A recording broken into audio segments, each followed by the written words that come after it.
This is TLV1. TLV1 radio.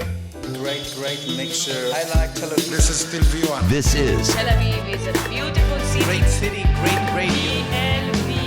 TLV1. This is TLV1.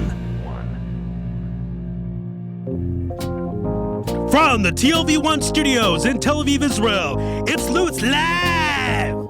That's just me, Ari Louis. Good evening, everyone. Hope everyone is well. It's Tuesday night, the last show of Louis Live of 2013, and we're going to end this one up with a bang.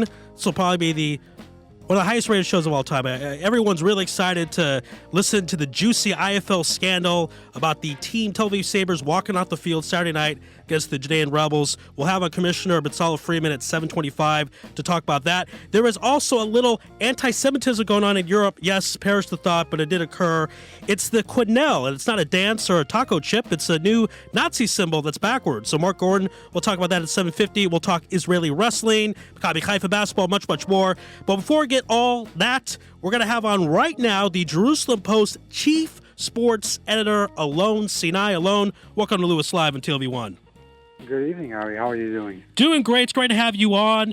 And we're going to do a little bit of year of review, some of the highlights of Israeli athletes, Israeli sports, and also the allocation of the Israeli Committee of funds to these athletes. First, let's talk about Yarden Gerbi, because she's really done it all. She is the new Yael Rad of this generation, number one in the world at her weight class in judo, and recently was voted the Israeli Sports Person of the Year, correct? Yeah, absolutely. She really has had a tremendous year. Just to think that last year she wasn't even the top Israeli judoka in her weight class, and now she ended at number one in the world, first Israeli ever to win a world champion, looking like a really great medal hope for Israel for the 2016 Rio Olympics, and this is obviously something very positive for Israeli sports and a great story. A lot of people are going to count on her. There's going to be a lot of pressure because Israel all-time has only won 7 medals, period, in Olympics. And a couple of them have come from judo. Judo's been one of our stronger sports. And Yarden, I believe, will be 27 approximately in those Olympic Games. Is that a little too old for a judoka? Not really, no. I think really she should really be peaking. That should be her time. And okay. She has the experience, actually, the World Championships last summer were in Rio also, where she won. And that will basically be exactly the same venue for the Olympics as well. So she does have that familiar arena to go to again, and with fond memories to go back to. And she, obviously, there's still quite a while to go until then. World Championships coming up in 2014 again, and European Championships and plenty more competitions. But she's looking great at the moment. She seems to have the right attitude as well. She's not looking too far ahead. She's just hoping, really focusing on 2014 to start with. One of the things I really like about her, in addition to her great English, which is really important on the world stage, if she's going to be representing Israel on the world stage, she seems to have really good emotion of the importance of the situation. We saw her, she won in the World Championships and cried right afterwards. I was really touched by that because judo is such a physical sport, and for her to show emotion like that, I think she really understood what it's all about. So talk about her as representing Israel on the world stage. Yeah, she doesn't understand really her position as a really major athlete for Israel. She understands that she's representing not only herself, not only judo, but also Israel everywhere, and that's something which she takes to heart, and she takes very seriously as something which she doesn't take lightly at all. And again, she's obviously still getting used to it, because up until this year, this isn't something really she had to deal with. But it seems like she's getting the right guidance, and she's learning with experience, and just naturally has this level-headed, and she knows how to approach all these different situations. We're speaking right now with Alon Sinai, who's the Jerusalem Post chief sports editor. I want to talk about now the allocation of funds, because for those who are listening and don't know, the Israeli Olympic Committee gives out funds to athletes based on their performance. Obviously, the idea is if they do well in the Olympics, it makes Israel look good, it's better for everyone. Let's talk about first about how they decide how much money is given out to each particular athlete. Yeah, well, there's actually supposed to be a change coming up. Up until now, we're really...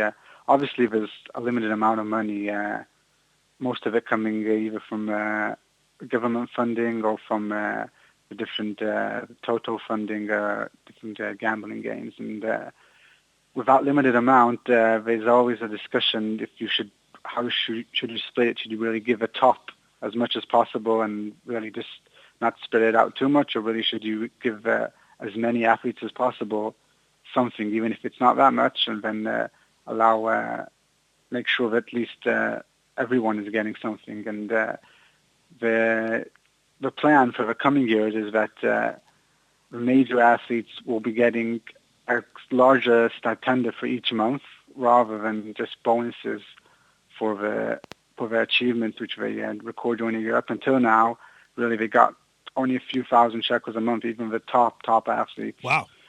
Something like really $1,000 a month, not much more than that. And then they got bonuses. Jerby, for example, for a gold medal in the Judo World Championship, got a 100,000 shekel bonus. So obviously, if you did well, so overall at the end of the year you're okay. But for regular athletes who, again, obviously the pressure of a competition is big enough anyway, and right. When he knows that he needs this medal also to have something to eat next month, that is something which really doesn't really help. So we've decided that starting from the coming year, the plan is to give him a larger monthly salary, at least for the top athletes. Still give the bonuses, but the way we're spreading it out in a way that at least these top athletes know that they're taken care of, even if somehow they fail in the following tournament. They've got enough to eat the following month, and they can still focus on their sport without worrying about stuff like Along with this rent and everything else. Along with this reminds me of back in the 20s and 30s, Major League Baseball players were not paid that much for the year, but the World Series bonus was huge, and they really wanted that World Series bonus, and that really affected their family's income and what they ate and all these different types of things. That's what it seems like if you're paying an athlete $1,000 or a few thousand shekels a month, but they get a $100,000 shekel bonus to win the gold. That is a ton of pressure, correct?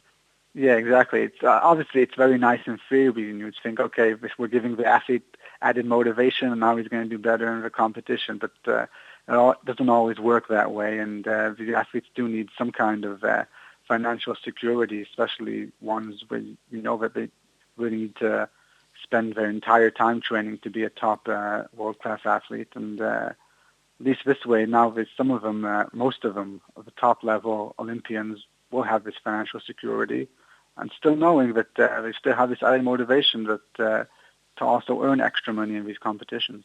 Now, there's been a lot of great athletes throughout 2013, and I don't want to spend all the time on Yarden. Let's talk about Alexander Shatulov, because he does artistic gymnastics, and in Moscow this year won the gold for the floor competition. So talk about him and what he's on the verge of horizon of 2014. What can we look forward from Alexander in the future?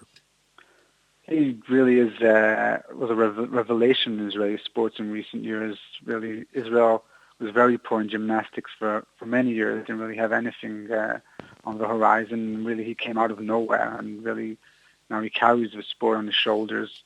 Won the European Championships, and the floor is his speciality. Finished in 6th place in the Olympics last year in London. Also reached the Olympic final on the floor in 2008 in Beijing. Still quite young. He'll still be at his peak for Rio.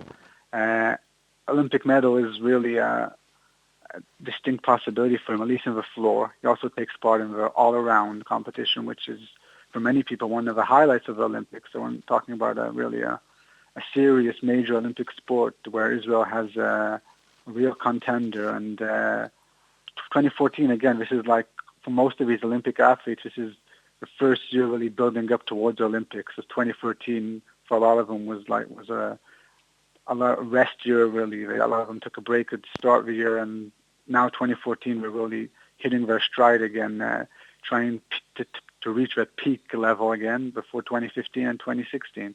And Shatilov is really just the same as them, and he'll be hoping, again, European Championships are coming up, and he'll be hoping to defend his title and also improve it all around.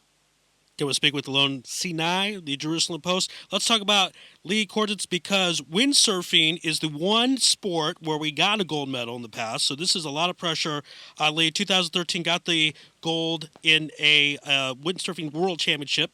So talk about Lee for 2014 and what we can expect from her in the future. Yeah, it's a very interesting story of her. She's actually a three-time defending world champion, which is something unprecedented in Israeli sports. She came so close to a medal at the London Olympics, missed it on the last day, dropping from second place. It was really heartbreaking to see her then. But she's still going strong, looking forward to this year's World Championships. She's still hoping to compete again in Rio in 2016.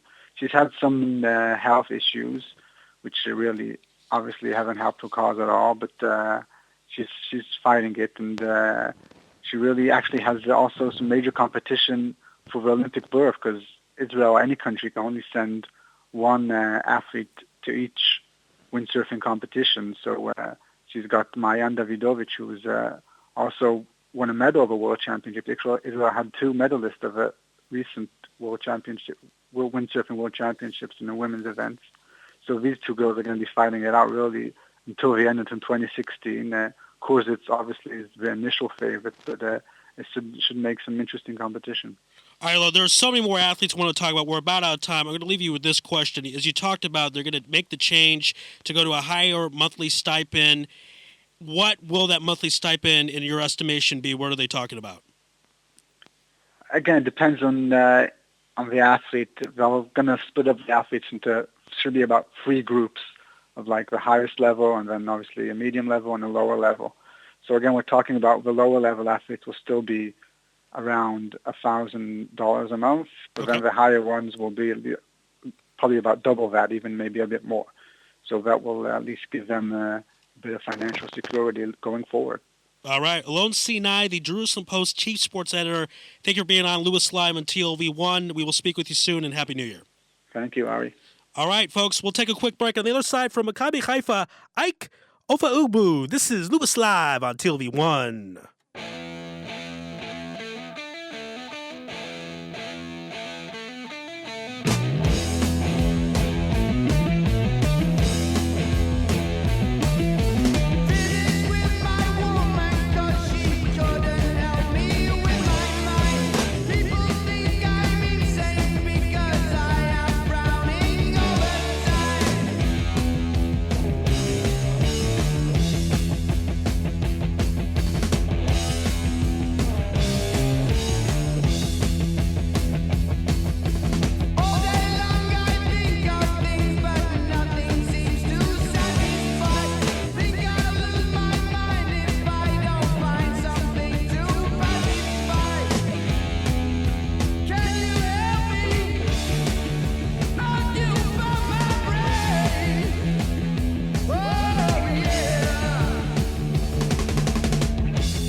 back here on Louis Live on TLV1. That music, courtesy of Tomer Gershman, who makes all the music for my shows. Thank you to Tomer Gershman for doing that. And, of course, Matan Sharon is producing with me tonight. He hasn't produced for me for a while, so it's good to have him back. A lot of fun with me and with Matan. A quick programming announcement next week, the first show 2014 of Louis Live. We'll have on Josh Halleckman, the sports rabbi, who preaches from the pulpit of sports. He'll be on next week, so stay tuned to that. That'll be a lot of fun. Let's talk about Maccabi Haifa basketball right now with one of their key players, key ingredients to their success, Mr. Ike Opagu. Ike, welcome to Louis Live on TLV1. How you doing? Doing Glad great. to be here. It's great to have you on, and so many things to talk about. Well, we know you're very busy, and we appreciate the time. You just came for practice. Let's get right into it because you're one of the new additions to the team. Last year, the team wins the title, but a lot of changes happened. Gal McCall goes to the NBA. Corey Carr, one of the captains, goes to Ness Siona. Brad Greenberg, who was coach, is now with Jerusalem. How has your team been able to do so well with all the different changes coming in? The chemistry of the team. I mean, having the best player from last year coming back always is a plus, always helps as far as Dante Smith. But the chemistry, the guys that they brought together are good guys, and we mesh well together. So chemistry, obviously, one of the key ingredients to success. And before we talk more about this particular team, I want to talk about your background. You have a very interesting background. You played in Venezuela, Mexico, Argentina, Puerto Rico.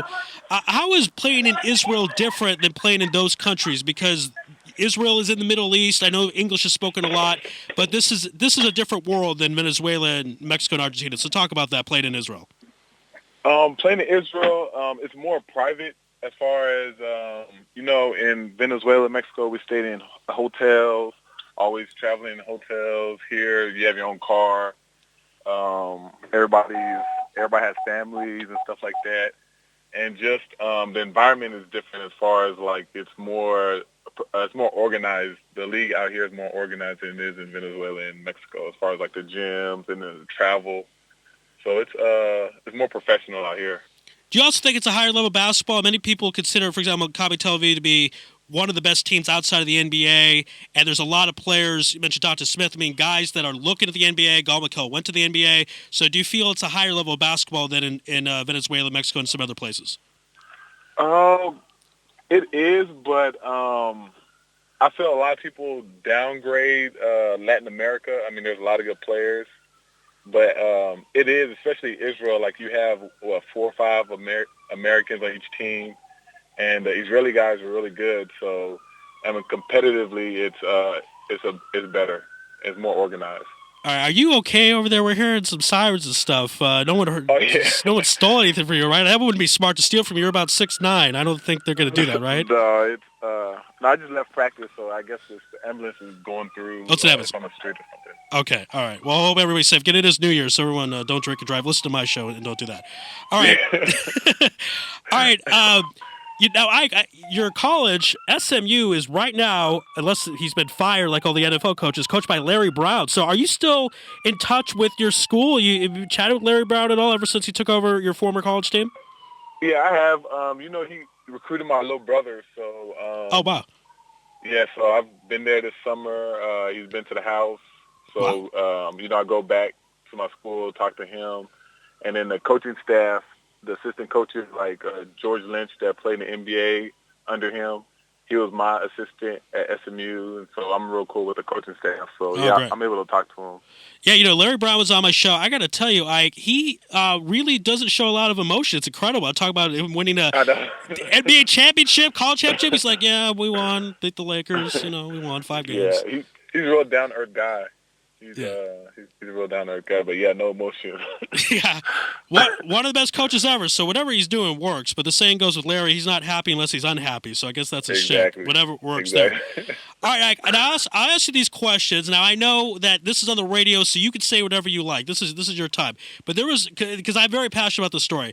There was a story written that Jeffrey Rosen, your owner, the owner of Maccabi Haifa, they want him to be more involved with the team. And I was very upset about that because Jeff was on my show a long time ago.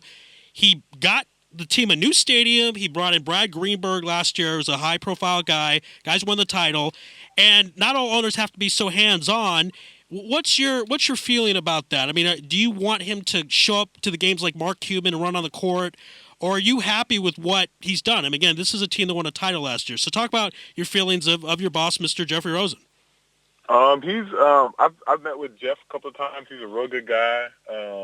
He's real, as far as basketball, is real professional, because you know how some owners, they're too involved with the team, right, which could be a cancer to a team. And he's not. He just lets whoever is in charge take care of that, and he takes a backseat to that, which I really respect, because you know a lot of people don't have that. They let their pride get in the way of that. So exactly. he has my respect in that issue, and he's done a lot for this team. I mean, he's real. Like whenever he needs something, they'll take care of it. If it gets to him, he's gonna take care of it. I mean, I have no complaints with him. You know, I got to tell you, Ike, because I'm a Suns fan, and we had Robert Sarver, who's the owner, and he would sit in every game in the front row with a foam #1 finger. I was like, dude, go away. Go to the owner's box. Eat some popcorn. Drink your fancy champagne. Like, what are you doing? You're trying to get attention for yourself. It takes away from the players. Exactly. It's very distracting for the players when that happens, right? Exactly. All right. And, you know, Maccabi Haifa, we'll leave you with this. I'm sorry, we're about to run out of time. We'd like to have you on. We'll have to have you on again, I guess, is the answer to that. But the arena was there last year at a very, very testy press conference. This was before you were on the team, when they were criticizing the team, and then the team wins the title. But that arena in Haifa is beautiful. I would say next to Nokia in Tel Aviv, it's the best in the league. What are your thoughts? Yeah, I feel like we got the best arena in the league, especially when we played Jerusalem. When the fans came, I was like, this is the best arena, the best atmosphere in the league. I mean, outside of Maccabi, of course, is more known, and it's historically has been there. But I mean, Haifa is making their own history, and the arena to me is the best. Yeah, it's amazing, because 2 years ago, Maccabi Haifa had a huge losing streak. It looked like they were going to drop from the top tier. They get the new stadium, they win the title, and now you guys are really rolling, kicking butt. You guys are 2 games behind the top team in Jerusalem, but Doobie Pick from Eurobasket, he predicted you guys to win the whole thing. He knows his stuff. So good luck to you, Ike. We appreciate the time. Stay safe out there. It is New Year's. Be well. We'll have to have you on again soon. I really enjoyed the time. Thanks, Ike. Oh, yes, sir. Thank you. Happy New Year's. Thank you, man. Be well. All right, you too. All right, everyone. Talk a little Maccabi Haifa basketball. We'll get the inside scoop, so there you go. Get that report about Jeffrey Rosen. You can look that up. They've been criticizing him since I follow basketball here, and I just don't think it's appropriate. I think you got to let the guy do his thing. He spent a lot of money on the team, and let that be that. We'll take a quick break. On the other side, all the IFL fans, all IFL players have been drooling, wanted to know what Commissioner Batal Freeman has done, will done about the Tel Aviv Sabres walking off the field Saturday night. Stay tuned. Don't want to miss this. This is Louis Live on TLV1. מתקשר אלייך את לא עונה וואו הנה עוד ערב אבוד מסתכל על התקרה הלבנה מתעלם מהשעון כל שעה וואו הנה עוד ערב אבוד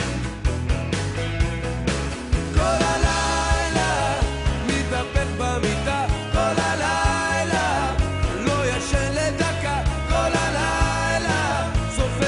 של כבשים, את לא מטלפנת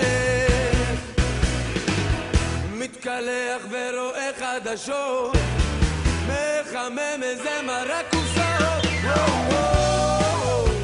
הנה עוד ערב אבוד אני לא יודע מה לעשות עם עצמי אם לקום או להישאר לידי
את חייבת לנסות להתקשר עוד שנייה אני מתפורר וואו וואו הנה עוד ערב אבוד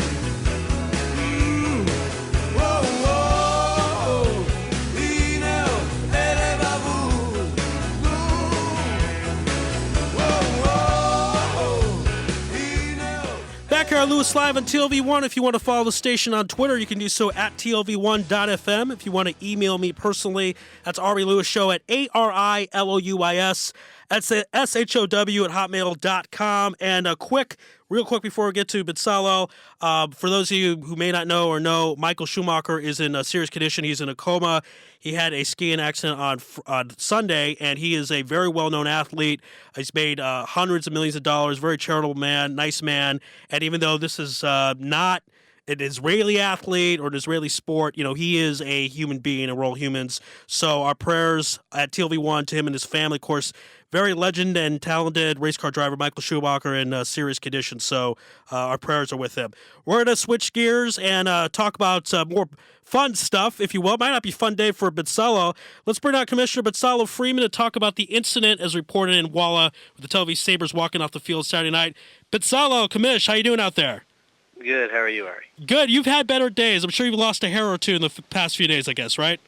I've been telling people that if I haven't gotten cancer from all the time I've been on the phone in the last 48 hours, right. then I ain't never getting it. Well, I feel bad for you, but if it makes you feel happy, this will probably be my highest rated show ever because everyone's tuning in right now to listen to us talk. So hope that makes you feel good at least. I'm ecstatic, Ari. Okay. All right. Now, before we get into all the specifics, I'm going to set up the situation to the audience and the knowledge I know because Commissioner, people would tell me things off record. No one wants to come on record. I was not going to have a player on the show this week. No one wants to talk about this, so they don't want to get in trouble. So this is my understanding. You have the Tel Aviv Sabres, the Japan Rebels, playing Saturday night, and this is a rematch of the championship game. And in fact, these two teams played in Israel Bowl 4 and Israel Bowl 6. Israel Bowl 6, Sabres win in a blowout. They're about to win the game through kneeling down. Run out the game, but they don't. They throw a touchdown, run out the score. There's been a lot of bad blood. That's going into the game. That's the background. My understanding is in the third quarter, the Rebels had a big lead. I believe it's 25-0. Sabres score what they think is a touchdown. The referees take it back. The Sabres get so mad. The entire team, coaches, trainers, everybody leaves. Now it's your turn, Commissioner. Tell us what happened. Okay, I'm going to stick to the strict facts without getting into any opinions. First of all, up until this incident happened, it was a great close game. Okay. The score when this incident happened was 22-20. Oh, okay, 22-20. Okay. Sorry for that. All right. And this game had everything. It had the big plays. It had star power. I heard someone from the stand saying, "Wow, this is first time in a while that you actually come to an IFL game and you actually see two teams playing real good football." Now, right. That's an exaggeration, but it was two good teams playing good football. Just a two-play sequence that kind of gives you the feel is the Rebels score and then kick it off, and then Fudge returns it for a touchdown, okay? And then on the two-point conversion, Donnie Eastman picks off the pass on the two-point conversion and takes that for a defensive two-point conversion. Wow. It's a heavyweight title fight. The big guys throwing punches back and forth. And it was a beautiful game to witness as a spectator until the incident happened, okay. Which is Rebels 2-point lead at the time of the incident, and there was the Sabres. They got the ball. There was a pick six that was called back for a clipping foul, which was a clear foul. Okay. And I saw it, and I was on the other side of the field. But then the Sabres had first and goal situation and got down to fourth and goal, and then and there was a questionable call on fourth down, and I'm saying at the time it was questionable. I already have my opinion on whether it was a good call or not, but that's completely irrelevant. Okay. The call was called against the Sabres, no touchdown. That's when a Sabres player who was a member of the chain gang burst onto the field running towards the refs. He was thrown out, and then another player just kind of, baited the refs and basically just made them throw him off. Okay. And, so we have a chain gang member ejected and a player ejected. Okay. And then play resumes normally. Emotions running a little high. It's an emotional game. Yeah, and emotions running a little high, resume play, and then on the second play, I thought it was the first play, but after I went back and went over everything, I saw it was the second play from after the first incident. Another Sabres player was called for a late hit on the Rebels quarterback. Now, as you know, and any football fan knows, a late hit is a personal foul. Right. A personal foul does not warrant ejection. However, it was the feeling of the referees that since it was already a heated atmosphere, that late hit was later than late, and it was intentional, flagrant, as you'd call it in basketball, and therefore warranted ejection. So they ejected that player as well. After that happened, the Sabres kind of huddled on the side and were discussing and trying to figure out what their next course of action was. And a few minutes later, they decided that they are not taking the field again. Okay, so now first of all, this never happened in IFL history, correct? Never. As far as I know, it has never happened. We've had forfeits before the game, where a team couldn't, field a squad. But there has never been a team walking off in the middle of a game. Now, I know a year and a half ago, the Lions were very sensitive when Itai Ashkenazi went to the Pioneers. They refused to play them, and the game was rescheduled. I've never heard about a team leaving during the game. Now, I know I just have to correct that. Okay. It wasn't a problem with Itai. That's not why the Lions didn't play the Pioneers. That was over the whole Louis Duker incident. Okay. That has nothing to do with Itai. Okay. So now with this situation, it's very confusing. I'm not saying that you would have the answer, but this is a close game. They still, even if they're upset with the referees and they feel the referees are taking it from them, they still could win the game anyway. It's not like they were blown out. So that's the first thing I think of when I hear this. It's very confusing. I mean, do you have any answers for that? Why would a team leave when the game's that close? Your guess is as good as mine. All right. Really don't know. That's just something I'll put out there to the Sabres. I don't understand that. Okay. Now, the course of action at that point is, I understand there was a hearing and there's a third-party committee that then handles this and deciding what to do. Is that correct? We have a disciplinary committee that is going to deal with the issue of the players. Okay. The players who were thrown out. And we felt that a team walking off was too serious for a third-party committee. So there is going to be a general assembly meeting over the next few days, meaning all the team managers, and they are going to discuss the team disciplinary issues. The disciplinary committee is going to deal with the players, and the General Assembly is going to deal with the team. Okay, and my understanding is also this Friday's game, the Sabres against the Pioneers, has at this point been postponed. Is that the plan right now? It has been postponed until further notice. Okay. Now, is that your decision or is that the committee's decision? That was myself with the management committee. That was our decision. Given the severity of the events, we felt that we could not, it's not, guilty. It's not guilty until proven innocent, but, it's the type of thing where you say, hey, we need to stop and figure out what's going on before we can continue. Okay. And what could be the possible ramifications of this? I mean, the forfeit, as I understand it, has that occurred? The Sabres have forfeited that game? That has occurred. That occurred the moment they stepped off the field. Okay. What are other future punishments? Is there potential suspensions of other games? You can't you can't find the team. It's not that type of thing. But so what other punishments could occur after everybody meets together, the team managers, committees, all that good stuff?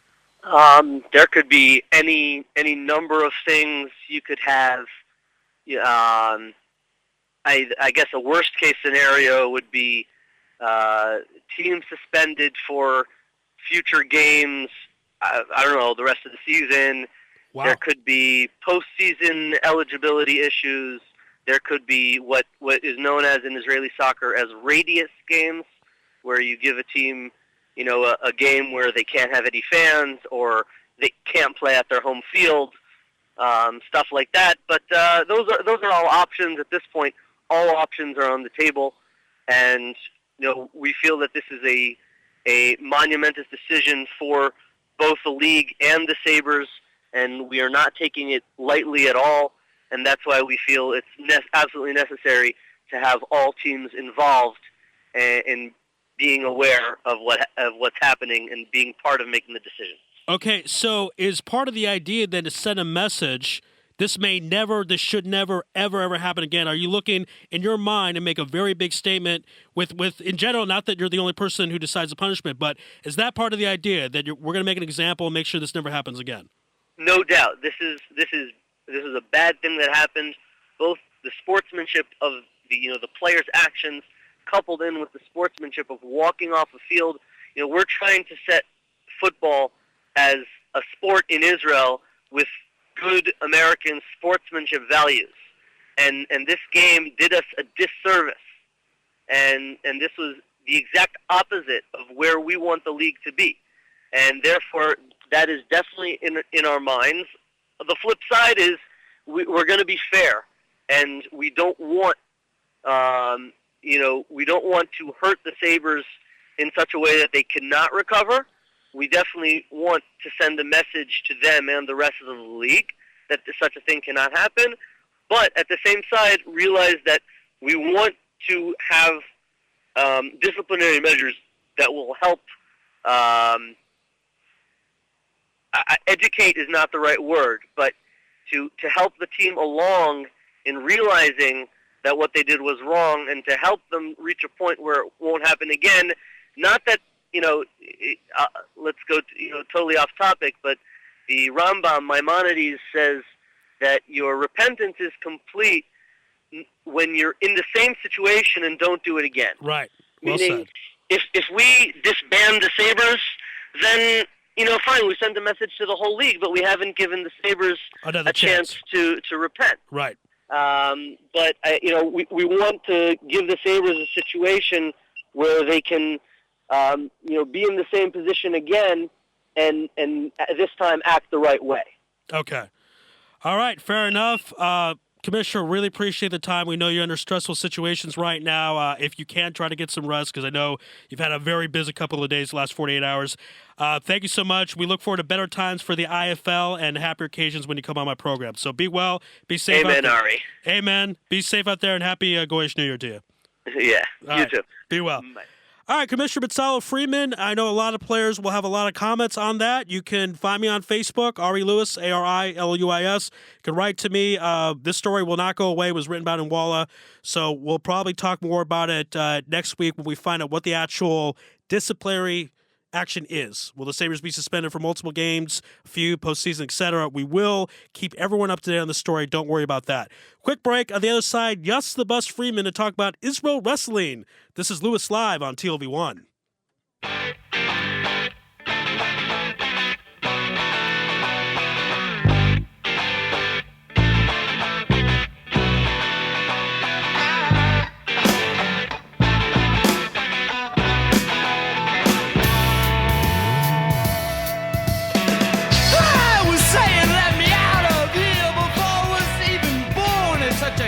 When you get a face, it's fascinating to observe what the mirror does, but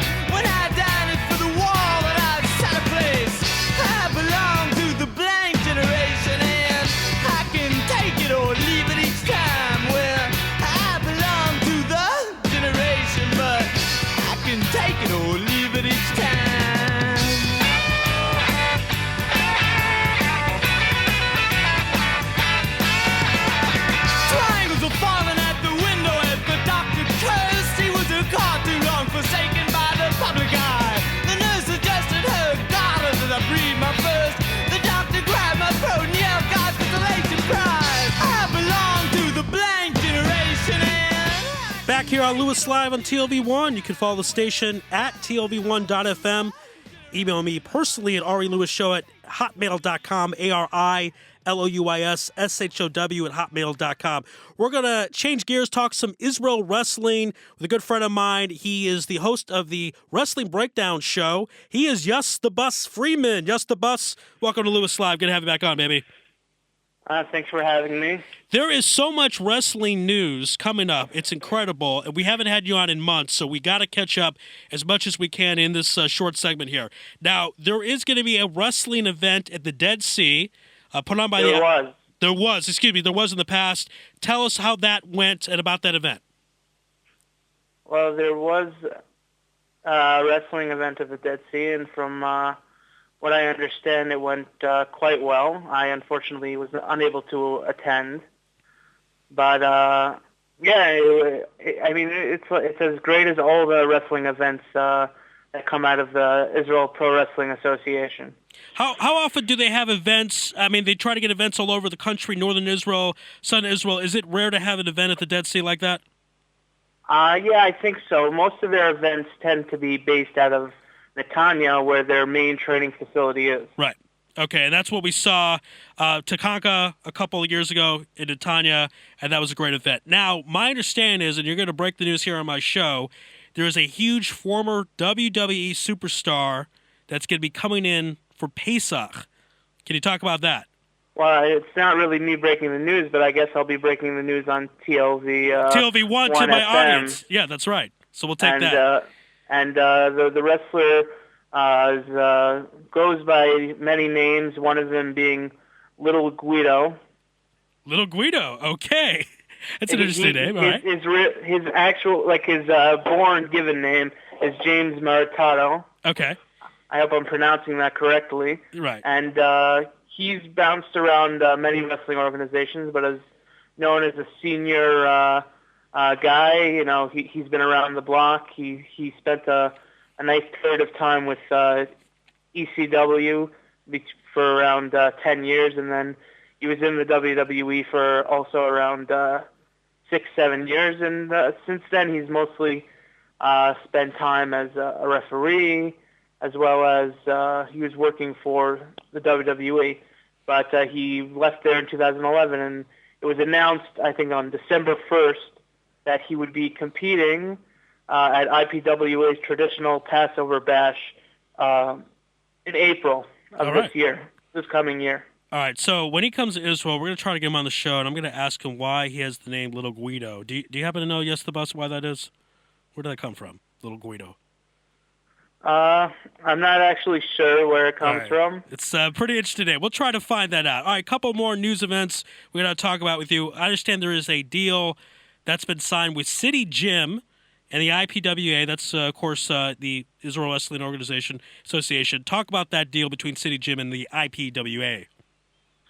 Well, from what I understand, they've signed a deal at City Gym, and they have a training facility there, and I believe that there will be some sort of training program, or as we call in Hebrew, chug, with a former IPWA champion, Joey Tylek, who actually was trained by Shawn Michaels.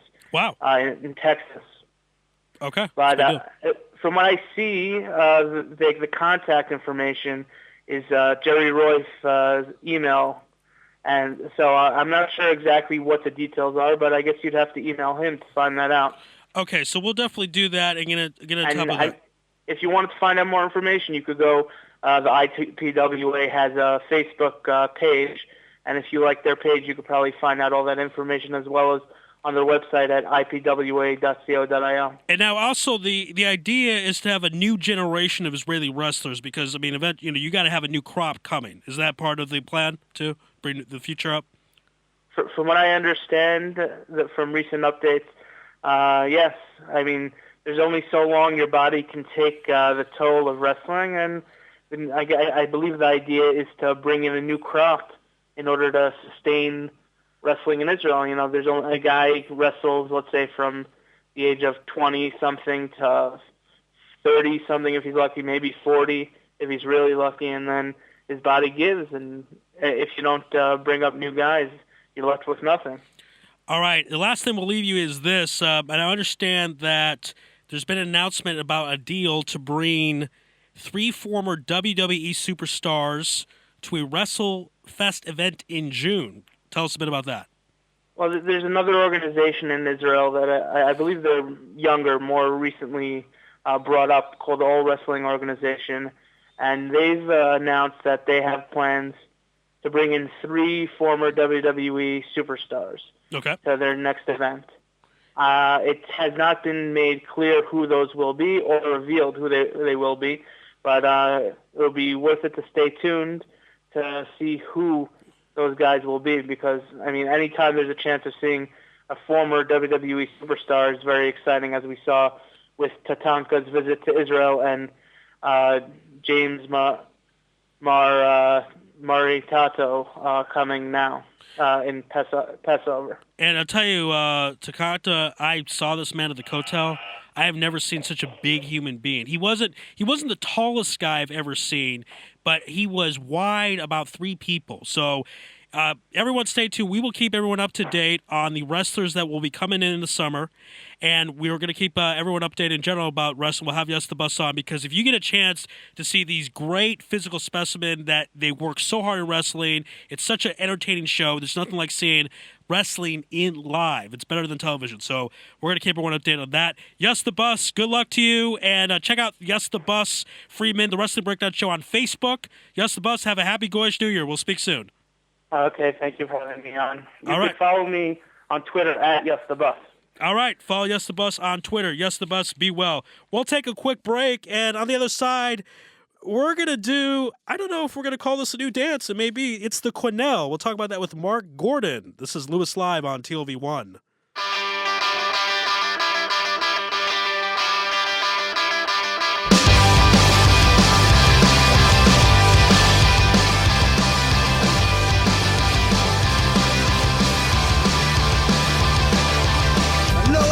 הלוואה שמנה של 20% ריבית לאיזה 100 שנה, תנאים מצוינים למשכנתה נוחה, עם קרן לפנסיה ונקודות יציאה.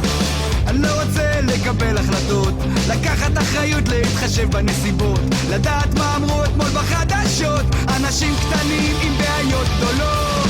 אני לא רוצה להתבגר, להשלים, להסתגר, לקבל את זה ולוותר. אני לא רוצה להתבגר,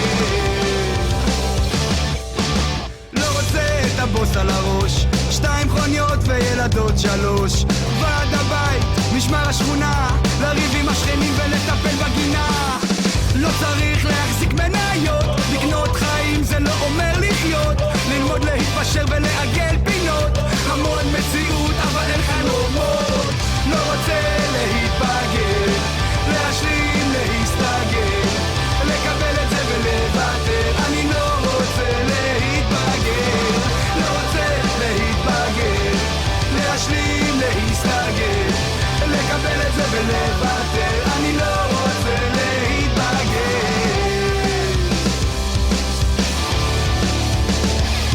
כשהכל כבר צפוי וגלוי וידוע, ואין יותר סודות, הכל בתוך הריבוע, להיות מכובד, מיושב ורגוע, לשלם את המיסים, לשלם את הביטוח.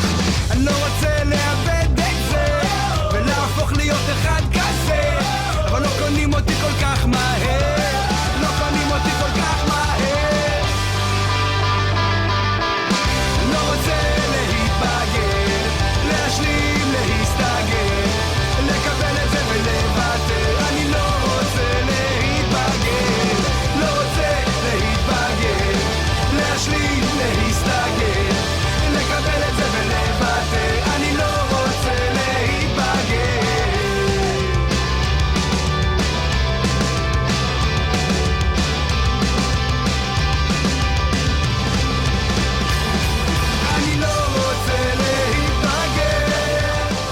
Back here on Louis Live on TLV1, we've had a great show so far. We're going to keep the greatness going by talking about a little Nazism with our good friend Mark Gordon. Mark, how you doing out there? Yeah, thank you for that intro. Yeah, I had to do that, Tim. Okay, let's talk about the quenelle. I hope I'm pronouncing that right. Actually, I don't care if I am pronouncing it right because it's such a disgusting thing. But basically, it's a backwards Nazi sign, correct? Something along those lines. Quenelle actually means a dumpling or a scoop. Okay. It's a term that's been used in cooking for a while, but it's been coined by a French comedian called Dieudonné Mbala. Okay. So is this kind of like that episode of Friends when Ross and Rachel didn't want to flip off their parents, so Ross came up with this thing with his arms that meant that? So is that what they're doing? Like they're not allowed to do the swastika? It's along those lines. The aforementioned Mr. Mbala, with outputting too fine a shine on it, is basically an anti-Semitic piece of crap. Okay. There's no other way to put it. He was born in Paris. His father is actually from Cameroon, and his mother is French. So he's half black and half white. Okay. And over the years, he's gone from being a left-wing political activist to joining up with the Front National in France, and basically doing what he calls a stand-up activist comedy. But basically, it's anti-Semitism. Occasionally, he tries to hide it and say, it's anti-Israel activity, but that would be okay. But it's a very well-known political argument. We're not being anti-Semitic; we're being anti-Israel. But Dieudonné has been convicted, I think, now 7 times of anti-Semitism, and not forgetting another conviction for tax evasion for not paying about €1 million worth of tax. That's because he didn't get a good Jewish accountant, Mark. That's why. It's the Jews that took his money, and they control the courts. Right. Okay. There you go. The most recent example was when a Jewish journalist criticized him. He basically said to the journalist, and I've got to stop saying basically, he said to the journalist, it's a shame that the gas chambers were got rid of, which is very strange for a man that says the Holocaust didn't happen. So these gas chambers that didn't happen. Another example, in 2008, he said that the Holocaust was memorial pornography. Oh, God. All right, so this quenelle thing, I mean, are people trying to be funny with this? Is it like, oh, look at my cute little thing? I mean, why is it, it's not secret. People know what it is. So we'll talk about, everyone listening, of course, this is a sports show. We'll talk about how it relates to athletes. But in general, the quenelle, are people doing it as a joke or that they're trying to get away with it? Why are they doing this? The reason he invented the quenelle was to try and avoid prosecution. He was able to say, look, this isn't a proper Nazi salute. Therefore, I'm not being a Nazi. His other really inventive trick, and you have to laugh at French humor, he didn't want to use the word Shoah, which obviously means Holocaust. Right. So he invented his own word, Shoah nanas. And ananas, as well as in Ivrit, is also French for pineapple. So he performs a sketch when he's talking about the Shoah nanas with a pineapple next to him. Oh, so, God. It's very, very clever, subtle humor. Yeah. Not. Yeah, no, not. Yeah, French humor, I guess it's like French fresh strength or fresh non-cowardism. So where it's developed is that people have tried to pick up on this humor and have started, Instagramming, Facebooking, Twittering from around the world using pineapples and this quenelle salute to say, this is funny. And they're going to places like Anne Frank's house, Auschwitz, the Kotel. There was a school in Toulouse where 2 children and a teacher were shot a year ago, and they're doing the quenelle outside these buildings because that's very amusing. Oh, my God.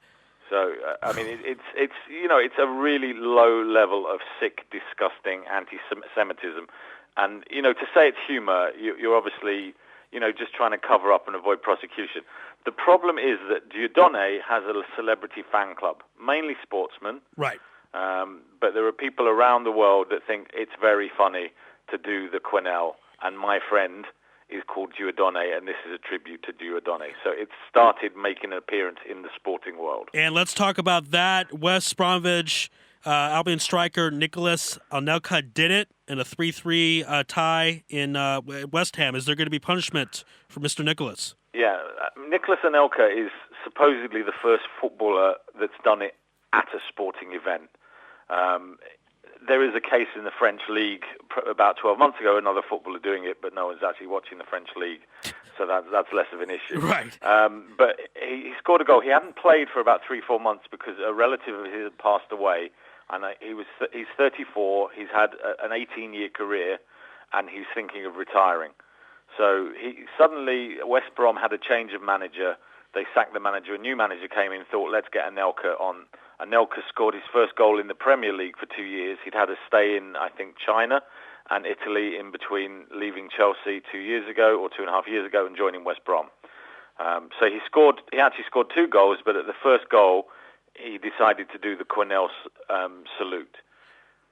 He has been pictured in the past with Giordone. So he said Giordone is a friend of his. They've been seen together, and there are photos of him doing the Quinnell next to Giordone. So it's not the first time. Okay, and so is part of the reason he's doing this at the game is because this might be his last year, and he doesn't really care what happens to him?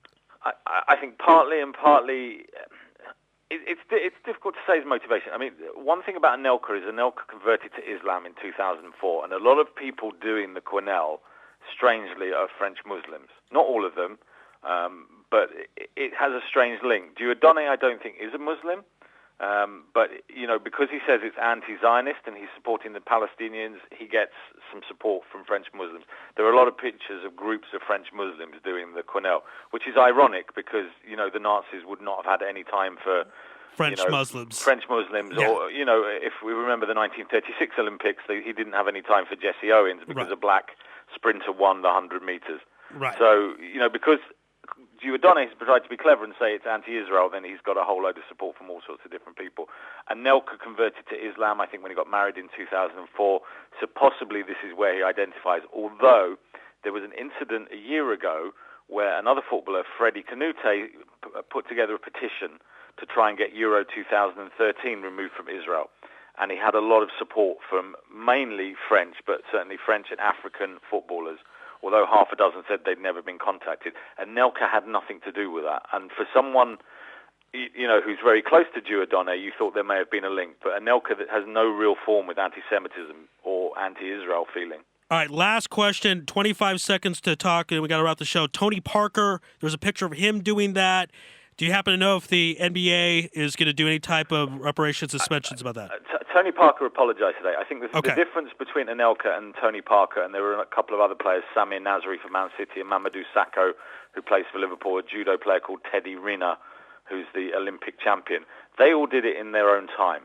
And a lot of them did it with Giordone. Some of them claimed that they were duped, they didn't know what it means. Anelka clearly is a friend of this guy. He clearly knew what he was doing, and I think he'll be looking at a 5-game ban. Parker, I doubt, will be banned. All right, Mark, we got to run. Thanks for being on Louis Live on TLV1. Happy New Year. Happy New Year to you, too. All right, folks, that's the end of our program. Thank you for tuning in, and, of course, thank you to our guest. We start off with Alon Sinai, Jerusalem Post sports editor. We then went to Maccabi Haifa, Ike Ogovu, to talk about Jeffrey Rosen and his addition and everything he's done for the team, including the new stadium. Commissioner Betzalel Freeman to talk about the Tel Aviv Sabres walking off the field Saturday night against the Judean Rebels. Yus the Bus Freeman to talk about Little Guido coming in this Pesach to Israel to do some wrestling adventures. And, of course, Mark Gordon talk about the Quinnell. No, it's not a dance. Look it up. It is really disgusting. We have to know what's going on. Stay tuned. Next week, we'll have on the sports rabbi Josh Halgman for the first show 2014. But that's it for tonight. God bless and good night.